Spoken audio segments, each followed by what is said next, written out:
वक्रतुण्डमहाकाय कोटिसूर्यसमप्रभा निर्विघ्नं कुरु मे देव सर्वकार्येषु सर्वदा सुमुखैश्चैकदन्तैश्च कपिलोगजिकर्णकाः लम्बोदरच्च विडो विघ्नराजो विनायकाः धूमकेतुगणाध्यक्षो बालचन्द्रो गजाननः वक्रतुण्डस्वर्पकर्णहेरम्बस्कन्धपूर्वजाः षोडशैतानि नामानि पठेत्पुण्यादपि विद्यारम्भे विवाहे च प्रवेशे निर्गमे तदा सङ्ग्रामे सर्वकार्येषु विघ्नस्तस्य न जायते एवं बुद्धे परं बुद्ध्वा संस्तुभ्यात्मनमात्मना जहि शत्रुं महाबाहो कामरूपं दुरासदं यत्र योगीश्वर कृष्णो यत्र पार्वतनुद्धरा तत्र श्रीविजयोद्भूति दुर्वा नीतिर्मतिर्ममाः नमोस्तु रामाय सलक्ष्मणाय देव्यै च तस्यै जनकात्मजायै नमोस्तु रुद्रेन्द्रयमानलेभ्यो नमोस्तु चन्द्रार्कमनत्मुनेभ्यः वामाङ्कासितजानकी परिशिलत्कुदण्डदण्डं करे चक्रं चोर्धकरेण बाहुयुगले शङ्खं शरं दक्षिणे बिभ्राणं जलजातपत्रलेनं भद्राद्रिमूर्तिस्थितं केयूरादिभूषितं रघुपतिं स्वामित्रियुक्तं भजे ఓం నమో నారాయణాయ. శ్రీవైన ఆత్మస్వరూపులారా, నిన్న గురు పౌర్ణమి జరిగినది. అందరూ కూడా గురువుల్ని మీరు ప్రార్థించి ఉంటారు. ఈరోజు గురు పౌర్ణమి వెళ్ళిపోయిన తర్వాత వచ్చినటువంటి శ్రవణ నక్షత్రం. శ్రవణ నక్షత్రం అంటే వెంకటేశ్వర స్వామి నక్షత్రం. ఉత్తరాషాఢ నక్షత్రం అమ్మవారి నక్షత్రం. హస్త నక్షత్రం విఘ్నేశ్వర స్వామి నక్షత్రం. రోహిణి నక్షత్రం కృష్ణ పరమాత్మ నక్షత్రం. ఇలా నక్షత్రాలన్నీ కూడా ఒక్కొక్క స్వామికి కేటాయించడం జరిగింది. ఇటువంటి ఈ శ్రవణ నక్షత్రంలో బహుళపాడ్యంలో నాకు పరిచయమైన నాకు తెలిసిన వారందరికీ కూడా ఈ విధమైనటువంటి ధర్మపదాన్ని తెలియజేద్దామని చెప్పి ప్రయత్నం చేస్తున్నాను. ముఖ్యంగా మనిషి తన యొక్క శరీరంలో ఉన్నటువంటి చైతన్యాన్ని స్వస్థత చేకూర్చినట్లయితే, అంటే ప్రశాంతంగా ఉందనుకోండి ఆ చైతన్యం, అది చాలా మేలు చేస్తుంది. చైతన్యం అంటున్నారు ఏంటండి అంటారు. చైతన్యం అంటే శరీరం మీకు ఎలా కనిపిస్తూ ఉన్నది, కళ్ళు, చెవులు, ముక్కు, నోరు, పళ్ళు, కాళ్ళు, చేతులు. లోపల అనేక మంది అనేక రకాలుగా చెప్తూ ఉంటారు.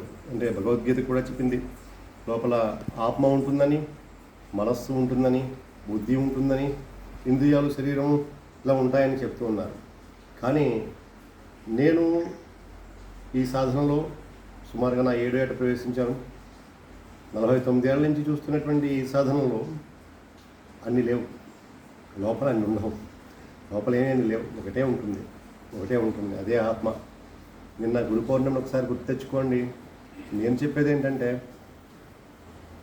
నాన్న అనే పదం, అమ్మ అనే పదం. ఎవరు అమ్మ, ఎవరు నాన్న? పక్కింట్లో నాన్న ఉన్నారు, ఈ ఇంట్లో నాన్న ఉన్నారు, ఈ ఇంట్లో నాన్న ఉన్నారు, అన్నింట్లో నాన్న ఉన్నారు.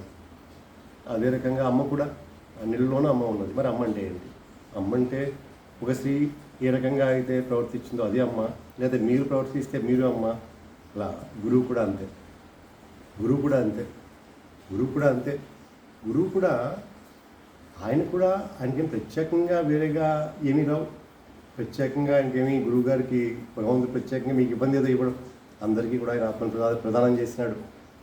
అయితే గురువుగారికి మనకి తేడా ఏంటంటే, గురువుగారు తన యొక్క ధర్మాలని ఖచ్చితంగా నిర్వర్తించి చాలా దీర్ఘకాలం పాటు మీకన్నా ఉన్నతంగా ఆలోచిస్తూ, మీకన్నా ఉన్నతంగా సమస్యలను పరిష్కరించుకుంటూ, మీకన్నా ఉన్నతంగా తన యొక్క మాటలు మాట్లాడుతూ, మీకన్నా ఉన్నతంగా తనతో పాటు ప్రవర్తిస్తూ మనుషులతో ఉంటూ, కాస్త దైవ భాష అయినటువంటి సంస్కృత పదాలను చదువుతూ, శ్లోకాలు చదువుతూ ఇలా ఉంటున్నారు. అంచేత ఆయన ఆకర్షితులవుతారు.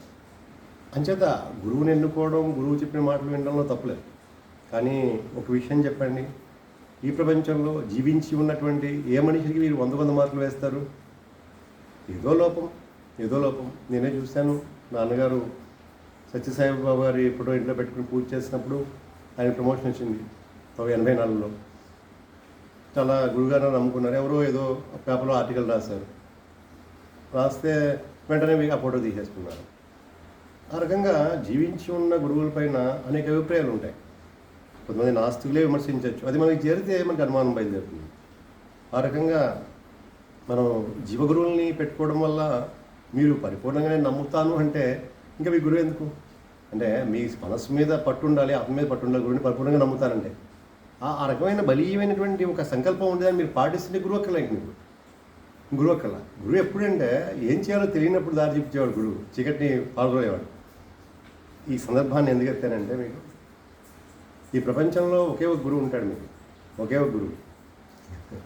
ఆ గురువు మీలో ఉన్న ఆత్మ మాత్రమే. ఆత్మని మనసుగా చూడకండి, ఆత్మని బుద్ధిగా చూడకండి, ఆత్మని ఇంద్రియాలుగా చూడకండి, ఆత్మని శరీరంగా చూడకండి. ఆత్మ అన్నిటికీ అతీతం, అదే గురువు. మీ గురువు గారి దగ్గర గురువు కూడా అదే. కాబట్టి ఆత్మని నమ్మండి, ఆత్మని నమ్మండి. ఆత్మని వైభవపేతంగా మార్చుకోండి. ఎలా? మీలో ఉన్న చైతన్యం, మీ చిటికిన వేళలో ఉన్న చైతన్యం, మీ వెంట్రుకు పీకితే నిప్పెట్టే ఆ చైతన్యం అంతా కూడా ఆత్మే. శరీరం అంతా ఆవరించి ఉన్నటువంటి ఆ ఆత్మని స్వస్థతలో ఉంచాలి. స్వస్థతలో ఉంచడం అంటే ఏంటంటే ప్రశాంతంగా ఉండాలి. ఉదాహరణకి నేను ఇలా ప్రసంగిస్తూ ఉన్నాను ఇప్పుడు, దీన్ని నా ఆత్మ ప్రసంగిస్తున్నది. మీరు కోపడ్డారు, మీకు కోపం అంటున్నాం అంటే ఆ రోజు ఆ ఆత్మ ఆ క్షణంలో కోపం పడింది కాబట్టి కోపం అయిపోయింది. నేను మాట్లాడుతున్నాను కాబట్టి ఒక ఉపన్యాసం చెప్తున్న వ్యక్తిగా ఉన్నాను. ఆ రకంగా ఆత్మని మీరు ఎలా వాడుకుంటూ ఉంటారో అది మాత్రమే మారుతూ ఉంటుంది. బుద్ధిగా మారుతుంది ఒకసారి, మనసుగా మారుతుంది ఒకసారి ఇంద్రియాల్లోకి వెళ్ళిపోతుంది. ఒకసారి ఆలోచించి చూడండి, మీకు వచ్చే ఆలోచనలను బట్టి మాత్రమే శరీరంలో అవయవాల్లో స్పందనలు కలుగుతూ ఉంటాయి. మీకు శరీరం ఏదైతే ఆలోచన వచ్చిందో దాన్ని బట్టి స్పందన. శరీరాన్ని అంతా డిక్టేట్ చేసేది మీ ఆలోచన ఎక్కడి నుంచి వస్తుంది? చైతన్యం నుంచి కదూ. ఆ చైతన్యం ఆత్మ కదూ. అందరూ ఆత్మ నచ్చేవు, ఆత్మ నచ్చితే అనాత్మాను శత్రుత్వ వర్తేతాత్మ శత్రువు. ఎవరైతే ఆత్మని మిత్రులను చేసుకున్నారో అంటే ఆత్మ అంగీకారం లేకుండా పని చేయకండి, అదే మిత్రత్వం కావాలండి. ఆత్మ అంగీకారం లేకుండా మీకున్నటువంటి అంటే ఇందాక చెప్పాను, నాన్న వెంకటరామారావు, నాన్న నాగార్జున పేర్లు ఉన్నాయి కదా నాన్నలకి, నా పేర్లకి తీసుకోకండి, ఆ నాన్నని తీసుకోండి, గురువుని తీసుకోండి. మీకు మీరే గురువు కండి. ఎలా వీలు పడుతుంది అది అంటే మీకు మీరే గురువు అయినట్లయితే కనుక ప్రశాంతంగా ఉంటారు. అంటే నేను చెప్పేది గురువులుగా బయట మనకి ఆశీస్సులు అందిస్తున్న వాళ్ళు ఎవరిని కూడా వాళ్ళని వదిలేయమన్న ఉద్దేశం కాదు. గౌరవించండి, మంచి పని చేసామని గౌరవించట్లే, ఎప్లాట్ చేయట్లే, చప్పటి కొట్టట్లే, అలా గౌరవించండి, ఎక్స్ట్రాగా గౌరవించండి గురువుల్ని. అలాంటి వరకు రావాలి, చెప్పాలి కదా. కాబట్టి అలా రానివ్వండి. కానీ నేను చెప్పేది ఏంటంటే మీకు గురువు గారు వేరేగా లేరు, మీలో ఉన్న ఆత్మే ఆయనలో ఉంది. ఆ ఆత్మ వైభవపేతగా మారుతుంది, గురువు అవుతున్నాడు ఆయన. మీరు ఎందుకు కాకూడదు? మీ కుటుంబానికి మీరే గురువు కావాలి. ఎలా సాధ్యపడుతుంది? అది సాధ్యపడడం అంటే దాన్ని ఇలాగే సాధ్యపడుతుంది. ఈ గురువు గారు ఎవరైతే మీకు చెప్పారో ఆయన ఏమని చెప్పాలి? నీవే గురువుగా మారమని చెప్పాలి. అది గురుత్వం అన్నమాట. లేదు నేను తావేది ఇస్తా, రేపురా కుంకుమ ఇస్తా, ఎల్లుండ్రా రక్ష కడతా, ఇవన్నీ కాదు. ఇవన్నీ కూడా తాత్కాలికం. అంటే చేపలు ఇవ్వడం అన్నమాట. అది చేపలు పడ్డం నేర్పేయాలి. ఆ రకంగా నేర్పేవాడు గురువు. కాబట్టి మీరు ఎందుచేత ఓ మనిషి తను ఇంకో మనిషిని ఆశ్రయించి సహాయం కోరుతాడంటే తనకి భగవంతుడు నిర్ణయించిన ధర్మాలను నిర్వర్తించకపోవడం, అంటే ధర్మపదంలో లేకపోవడం. భీషణుడు రావణుని వదిలేశాడు, విదురుడు ధృతరాష్ట్రుని వదిలేశాడు. అలాంటి వాళ్ళని వదిలేయాలి. మీరు వినకపోతే వదిలేసి బయటికి రావాలి. ఇంకా మనం ముందర కనుక కుటుంబంలో ధర్మపదంలో నడుస్తూ ఉంటే కుటుంబం అంతా ధర్మపదంలో నడుస్తుంది. వేళ్ళు బాగుంటే చెట్టు బాగున్నట్టు. ఇప్పుడు తల్లిదండ్రులు ఇంట్లో ఉంటే పెద్దవాళ్ళు ఇప్పుడు వేళ్ళు అంటారు. కాబట్టి ఆ రకంగా మీరు ఎలా ఉండాలి? ఎలా తెలుస్తుందంటే ఎవరో గురువుగారు చెప్పాలి. ఎవరో గురువుగారు మంచి వాడు చెప్పాడు. లేదు, 2 మీ అనుభవాలు చెప్పాలి. 3 సద్గ్రంథాలు చెప్పాలి. నేను ఎప్పుడు కూడా 3వ దాని మీద ఆధారపడ్డాను నా జీవితంలో. 3వ దాని మీద సద్గ్రంథాలు చదివాను. వాటి నుంచి మీకు చెప్తున్నా, ఈ గురువులు గురుత్వాలు వీటి మీద అంటే మనకి దారి చూపేవాళ్ళు కాబట్టి నమస్కారం పెట్టాలి. అవే అయిపోకూడదు. మీరు మీ అంతటా మీరు మారాలి. మీరు కూడా ఉన్నతంగా మారాలి. గురువుగారు ఎలా మారాలి, నేను అలా మారాలనుకోవాలి. ఉదాహరణకి ఒక శిష్యుడిగా ఉన్న వ్యక్తి ఈరోజు గురువుగా వెలుగుతున్నాడు అంటే మారాడు. చక్కగా గురుగారిని చూసుకున్నాడు, వెళ్ళాడు. అర్జునుడు, కర్ణుడు, ఏకలవ్యుడిని తీసుకుంటే అటువంటి గురుత్వం లేనటువంటి బతుకులు కర్ణుడిలాగా ఏకలవ్యుడిలాగా ఉంటాయి. గురుత్వం ఉన్న బతుకులు అర్జునుడిలా ఉంటాయి. ఏంటంటే గురువుగారు వద్దంటారు, మళ్ళీ గురువుగారు. నా ఉద్దేశం ఏంటంటే మంచి మార్గంలో ఉన్న వాళ్ళని, మనకంటే ఎక్కువ నాలెడ్జ్ ఉన్న వాళ్ళని, మనకంటే ముందు మార్గంలో ఉన్న వాళ్ళని అనుసరించండి. వాళ్ళు చెప్పి మాటలు వినండి. గురువుగారు అనుకోండి, ఏదో పేరు పెట్టాలి దానికి, గురువుగారు అనుకోండి, దానికి దండం పెట్టండి, కృతజ్ఞత ఇవ్వండి. మీకు ఒక శుభకార్యం చేసుకుంటున్నారు, ఇంట్లోనూ డబ్బులు లేవు, ఎవరో ఇచ్చారు అప్పు, ఆయన గౌరవించరు. ఇది కూడా అంతే. ఆయన చేత గురువుగారిని మీరు పూజించుకుంటూ, ఆ రకంగా ఎవరైనా ఉన్నట్లయితే పూజించుకుంటూ మంచి మార్గంలోకి వెళ్ళండి. మేము ఆ రకంగా మారడానికి ఏమిటి కావాలి అనుకున్నట్లయితే కనుక ధర్మపదం, రామమార్గం, ధర్మమార్గం. అవేంటి ధర్మపదం ఏంటి? అసలు ఈ దినచర్య ఎలా ఉండాలి? అనేది ఈ వేళ నుంచి చెప్పడం మొదలు పెడుతున్నానండి. ధర్మపదం ఇది. ప్రతిరోజు కొన్ని చెప్తాను మీకు. ఒకవేళ ఒక చిన్న ఐటెం చెప్తానండి, రేపు ఇంకోటి, అలా రోజు కూడా చెప్తూ ఉంటాను. ఇది మగవారి గురించి ముందర చెప్తా, మగవారి గురించి ముందర చెప్తా. అంటే కుటుంబం గురించి కూడా 4 పాయింట్లు చెప్తా, కానీ మగవారి గురించి ముందర చెప్తా. మగవారు ఉదయం లేచిన వెంటనే తన భార్య కన్నా ముందుగా తను స్నానం చేసి, భర్త భరించేవాడు స్నానం చేసి దేవుడి దగ్గర ఆవునేయతో కానీ, ఆవునేయ అంటే తల్లి తండ్రి జీవించి ఉన్నట్లయితే ఆవునేయతో, తల్లి తండ్రి లేకపోతే నువ్వుల నూనెతో దీపం పెట్టాలి. దీపం పెట్టి ఇచ్చాను. ఆ దీపంలో 3 ఒత్తులు ఉండాలి. ఎక్కడ సంశయాలు పెట్టండి, 2 ఒత్తులా, పైకి చూడాలా, కింద చూడాలా, 2 ఏం పెట్టుకోకండి. అవన్నీ కూడా అవేం లేవు. దీపం త్రివర్తి సంయుజ్యం వహినా యుజప్రియం గృహాణా మంగళం దీపం త్రివర్తి. ఇది వేద ప్రమాణం. 3 ఒత్తులు ఉండాలి, 2 ఒత్తులు ఉత్తరాన్ని చూడాలి, 1 ఒత్తు తూర్పుని చూడాలి, 3 ఒత్తులు వెలగాలి విడివిడిగా.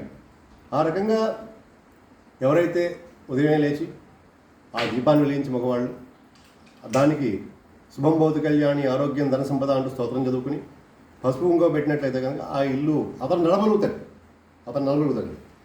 అతను లేచిన తర్వాత సోమవారం బుధవారం తలంటు పోసుకోవాలి. ప్రతి మగవాళ్ళు కూడా ఎవరైనా సరే, ఏ లగ్నంలో పుట్టండి, ఏ వర్గ్లో పుట్టండి, సోమవారం బుధవారం తలంటు పోసుకోవాలి. ఖచ్చితంగా పోసుకోవాలి. సోమవారం బుధవారం శనివారం కూడా పోసుకోవాలి. 3 రోజులు పోసుకోవాలి. సోమవారం బుధవారం శనివారం తలంటు పోసుకోవాలి మగవాడు. శనివారం నాడు కొంచెం నూనె రాసుకోవాలి ఒంటికి, తెల్లవారుజామున తెల్లారకుండా. ఈ స్నానం చేయడం అనేది సూర్యనారాయణ స్వామి ఉదయం నుంచి కూడా జరగాలి. అలా జరిగి ఒక 40 రోజులు చేయండి. ఇంట్లో దీపం పెట్టి ఆ తర్వాత భార్య దీపం పెడుతుంది. కానీ పూజా మందిరంలో మీరు కూర్చుంటే కనుక కుడి చేతిలో పెట్టుకోండి దీపాన్ని మీరు మగవాడు. రెండోది, నిల్చుని పళ్ళు తోమకండి. దిగంబరంగా స్నానాలు చేయకూడదు. ఒంటి మీద బట్ట లేకుండా స్నానాలు చేయకూడదు. పిశాచ స్నానం అయిపోతుంది. నిలబడి పళ్ళు తోముకోకూడదు, కూర్చుని పళ్ళు తోముకోవాలి. అదే రకంగా ఇంట్లో ఈ గోళ్ళు జుట్టు లేకుండా చూసుకోవాలి. ఇంట్లో జుట్టు ఎక్కడ పడిపోతే అక్కడ పడిపోకూడదు. ఇంట్లో ఆడవాళ్ళు తుడుస్తుంటే జుట్టు కనిపించింది అనుకోండి, ఇంట్లో అరిష్టాలు ఉన్నాయన్నమాట, ఇంట్లో ఫెయిల్యూర్స్ ఉన్నాయన్నమాట. అదే రకంగా చేతి గోల్డ్ కనిపించాయనుకోండి, ఆ ఇంటి యజమానికి అప్పులు చేయాలి, డబ్బులు సరిపోవు ఇంట్లో గోల్డ్ కనిపిస్తే. అదే రకంగా ఇంట్లో పెరుగు కాలువల పాలు కాకూడదు. ఇంట్లో పెరుగు ఎప్పుడు కాలువల పాలు కాకూడదు. అదే రకంగా పాలు పొంగిపోకూడదు. ఇంట్లో పాలు పొంగించుకోండి. గృహప్రవేశం రోజు మాత్రం పాలు పొంగిస్తాం, ఆ తర్వాత పొంగకూడదు పాలలాగా. అదే రకంగా సూర్యనారాయణ స్వామి ఎదురుకుండా మలమూత్రాలు విసర్జించకూడదు.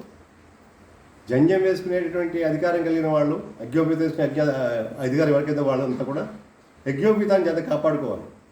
మలమూత్రాదులు విసర్జిస్తున్నప్పుడు, సంసార జీవితంలో ఉన్నప్పుడు, తను మామూలుగా ఉన్నప్పుడు ఇలా ఉండాలి యజ్ఞోపవీతం. అలా అయిందో లేదా చిన్న తెగిందో వెంటనే మార్చుకోవాలి. యజ్ఞోపవీతం కనుక సరిగా వాడుకుపోయినట్లయితే కనుక అది వేసుకున్నట్లయితే అలా ఉండేది పాముతో సమానం. నేను ప్రామాణికంగా చెప్తున్నాను. అదేంటంటే గ్రహణం వెళ్ళిపోయింది, అది మార్చుకోకపోయినా, తను ఒక పని చేస్తూ దాన్ని సరిగా వాడుకోకపోయినా ఒంటి మీద రెండు యజ్ఞోపవీతం పాము అయిపోతుంది. అదే రకంగా భార్య భర్త ఎదురుకుండా తుమ్మడం కానీ ఆలోచించడం కానీ చేయకూడదు, మామూలుగా చేసేస్తూ ఉంటాం.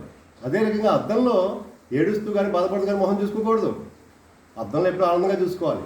అద్దంలో చూడకూడదని ఏమీ చూడకూడదు. అద్దంలో ఆ అద్దం పాడైపోతుంది ఇంట్లో. అది అద్దం లక్ష్మీదేవి, దాన్ని జాగ్రత్తగా కాపాడుకోవాలి. ఒకళ్ళు వేసుకుని చెప్పులు ఇంకోటి వేసుకోకూడదు.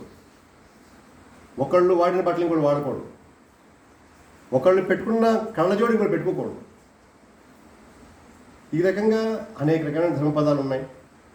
ఆ రకమైన ధర్మపదాలని మనం పాటించినట్లయితే కనుక జీవితం మిమ్మల్ని కూడా గురువుగా మారుస్తుంది. గురువుగా మారడం అంటే అందరూ గురువుగారు వచ్చి పాదవందనాలు చేయడం, మెడలో దండలేయడం కాదండి. కుటుంబాన్ని వెళ్ళలో నడిపేస్తారు. కుటుంబంలో కానివి ఏం జరగవు. నేను దీంతోపాటు మీకు ఎందుచేత ధర్మం తప్పుతాం అది కూడా చెప్తాను. అదే రకంగా కూర్చుని కనుక పూజ చేసుకుంటుంటే పగిలిపోయిన పీటలు, విరిగిపోయిన పీటలు, ఆ పీటలు పెట్టుకోకూడదు. ఇంట్లో ఎంత మీకు సెంటిమెంట్తో ఉన్నా సరే విగ్రహం విరిగిపోయింది ఇంట్లో ఉంచుకోకూడదు. ఇంట్లో విరిగిపోయిన గృహం ఉంచుకోకూడదు. అదే రకంగా మీ నామనక్షత్రాన్ని బట్టి వాస్తు చూసుకుని ఇంట్లోకి వెళ్ళాలి. ఇష్టం వచ్చినట్టు ఇళ్ళలో ఉండకూడదు. ఇంట్లో గుర్తుపెట్టుకోండి, వాస్తు బాధ్యత ఎప్పుడు తెలుస్తుందంటే ఇంట్లో అందరికీ బాగుండదు. వాస్తు బాధ్యత జాతకం బాధ్యత ఒకటికే బాగుండదు. ఇంట్లో అందరికీ బాగుంటుందంటే వాస్తు బాధ్యతని అర్థం అనమాట. వాస్తుని అడ్జస్ట్ చేసుకోవాలి. వాస్తు లేకుండా వాస్తు అంటే వాడిని అలా ఉన్నాయి, ఎవరిని యజ్ఞపురుషుని అలా ఉండమని చెప్పారు. యజ్ఞపురుషులు ఎలా ఉండాలి. అదంతా ఒక పెద్ద సైన్స్ చేశారు. దాన్ని సైన్స్ నిజంగా. అదే రకంగా ఇంట్లో ఆడవాళ్ళు కన్నీళ్ళు పెట్టకూడదు. ఇంట్లో ముట్లు కలుపుకోకూడదు. ఆ 3 రోజులు బయట ఉండాలి. ఆ 3 రోజులు బయట ఉండి మీరు కష్టపడ్డారనుకోండి, ఆ కష్టం తర్వాత సుఖపడతారు మీరు. కలుపుకోకూడదు. వాటిని తర్వాత దాని ఫలితాలు ఇస్తాయి. ఆ రకంగా ఎవరైతే సోమవారం, బుధవారం, శనివారం తలంటు పోసుకుంటారో సూర్యోదయం కాకుండా, తలంటి అంటే ఇప్పుడు తలకి స్నానం చెప్పి మిగతా రోజులు చేసి చెప్పినా పర్వాలేదు. అదే రకంగా మంగళవారం నాడు ఎవరికి కూడా అప్పు ఇవ్వకండి, అప్పు తీసుకోకండి. అప్పు తెచ్చారంటే సోమవారం, బుధవారాలు తెచ్చుకోవాలి. అదే శనివారం నాడు క్షురకర్మ చేయించుకోకండి. శనివారం నాడు చేయించుకోకూడదు. నిజంగా చెప్పాలంటే సోమవారం, బుధవారం మళ్ళీ వాడుకోవాలి. సోమవారం, బుధవారం చేయించాలి. అది కూడా 10 గంటల లోపల, ఉదయం 10 గంటల లోపల చేయించుకోవాలి. ఈ లోపల చేయించుకోవడం. ఇంకొంచెం వీటిల్లోకి ఉత్తరోత్తర చెప్పేటటువంటి వాటిలో చెప్తాను. మీరు మీ జన్మ నక్షత్రాన్ని తెలుసుకుని దానికి సప్తమతాల్లో అంటే నైదంతాల్లో ఎప్పుడూ కూడా క్షురకర్మ చేయించుకోకూడదు. దానివల్ల ఖచ్చితంగా అతి త్వరలోనే హాస్పిటల్లో చాలా రోజులు రావాల్సి వస్తుంది. ఆయుష్ ఉంటే బతుకుతారు, లేదా బతకరు కూడా అలా చేయించుకున్నట్లయితే. కానీ దీర్ఘకాలం పెద్ద పెద్ద కార్పొరేట్ హాస్పిటల్లో ఉన్న వాళ్ళ కారణం ఇదే, క్షురకర్మని నైదంతాల్లో చేయించుకోవడం. ఆ క్షురకర్మ చేసినప్పుడు కూడా ఆ రోమాలని తొలగించేటప్పుడు కింద నుంచి పైకి వెళ్ళాలి, పైనుంచి కిందకి వెళ్ళకూడదు. ఆ రకంగా చేసుకున్నట్లయితే కనుక ఆయుర్వృద్ధి జరుగుతుంది, తన యొక్క పదం బాగుంటుంది, తన ధర్మంలో ఉంటాడు. ఆ రకంగా మీ అందరికీ నేను చెప్పేది ఏంటంటే, రోజుకోసారి ఇలాంటి విషయాలు మీకు చెప్పడానికి ప్రయత్నం చేస్తాను. ధర్మపదంలో ప్రవేశించండి. గురు పౌర్ణమి మీరు కూడా ఆనందంగా నిజంగా గురుత్వాన్ని నేను ఆలోచించుకున్నాను అని చెప్పి మీరు మళ్ళీ గురు పౌర్ణమికి ఆలోచించాలి. కాబట్టి మేము అందరినీ కూడా దీవిస్తూ ఈ సూచనలు పాటించమని మళ్ళీ రేపు కలుద్దాం. అందరినీ దీవిస్తూ దీర్ఘాయురారోగ్యం, అఖండ బుద్ధిం, సామ్రాజ్య వృద్ధిం, సకలేష్ట సిద్ధిం, కళ్యాణ బుద్ధిం, శతపోష వృద్ధిం, భద్రాదిరామో దిశా సదావహ. జై శ్రీరామ్, జై శ్రీరామ్. ధర్మం వర్ధిల్లుగాక.